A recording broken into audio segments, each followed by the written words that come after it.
I guess it was about 10 years ago when I really got serious about working out. When I say serious, I mean 6-7 days a week, at least an hour each time, sometimes 2 hours even.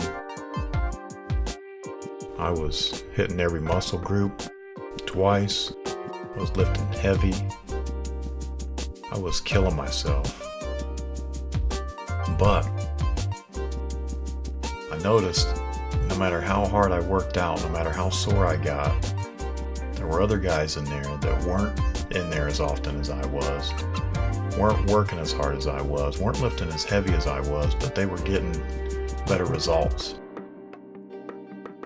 I finally asked the guy one time what his secret was, and he told me that 70% of his results came from the kitchen.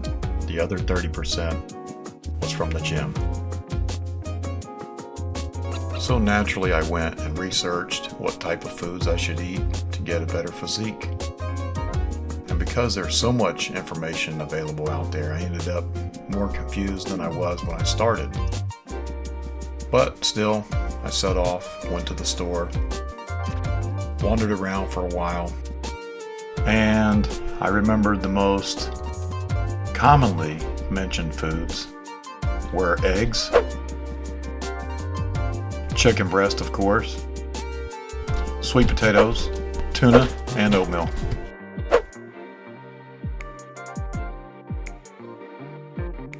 After I was done with my shopping, I was so enthusiastic about this new concept that I flew home. Like I said before, I knew the problem wasn't what I was doing in the gym. After all, I saw some results.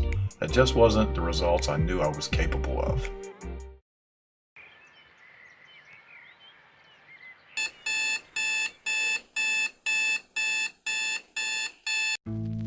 So I got up early the next day and dove in head first. I didn't know anything about meal prep, but I understood the logic of it. The reason people do it is because it saves time. It's more practical to prepare 3 to 4 days worth of food at once. The only exception to this is with breakfast. It only takes a few minutes to scramble eggs, and oatmeal can literally be prepared in seconds.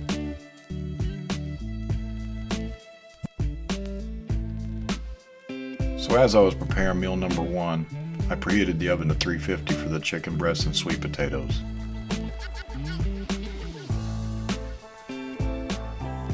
I wasn't really enjoying this meal, I was enduring it. The eggs were alright, but the oatmeal, it was horrible. But I got through it.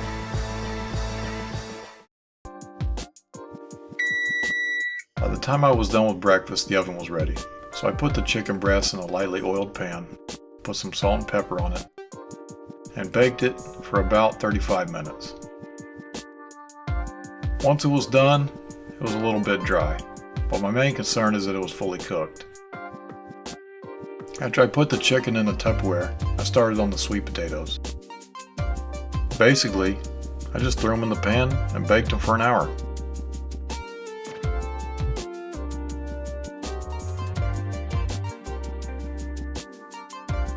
Well, that was easy enough.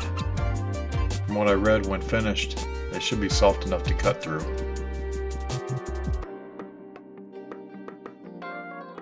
So I placed the potatoes in the containers with the chicken and sealed them up.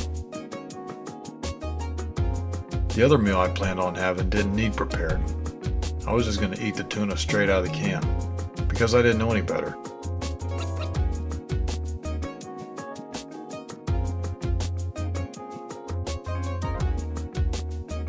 Needless to say, this didn't last long. In fact, I didn't even finish one can of it.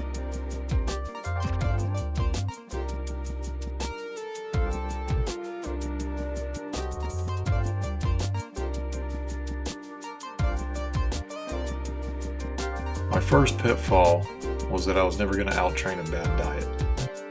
My solution to this was choosing healthier food and preparing it ahead of time.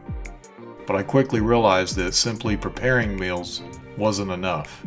I went through an entire day of these meals I prepared, and I was struggling to get through meal number 3. The worst part about it as I was still hungry, which leads me to pitfall number 2. You must enjoy the meals you prepare. I was disappointed but not discouraged. I did some more research and I kept trying. Through trial and error, I found more practical ways to prepare meals, and I also fell into 2 more pitfalls. Number 3, not measuring serving sizes, and number 4, not balancing out the meals properly. It was too difficult to go from fast food that I enjoyed to healthy food that I hated. It was too drastic. So if this is you, and you want to do better, or if this is you and you want to try something more realistic, then watch my next video, where I'm going to show you how I overcame these pitfalls, and how you can too.